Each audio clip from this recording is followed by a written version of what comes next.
اچھا سوچنا بذات خود برا نہیں ہے، کیونکہ سوچتا وہی ہے جو عاقل ہوتا ہے، اس کو ہی سوچیں آتی ہیں۔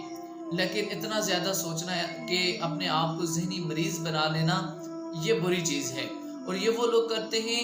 کہ جو اللہ تعالیٰ کی جو ان پر نعمتیں ہیں ان میں غور و فکر نہیں کرتے کہ اللہ تعالیٰ نے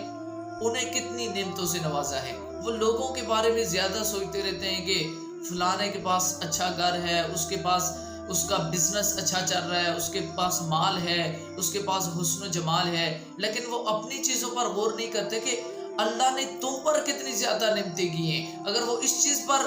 غور کرنا شروع کر دیں کہ اللہ نے جو ان پر نعمتیں کی ہیں، تو یہ اوور تھنکنگ والے وہ مسئلے سے نکل جائیں گے۔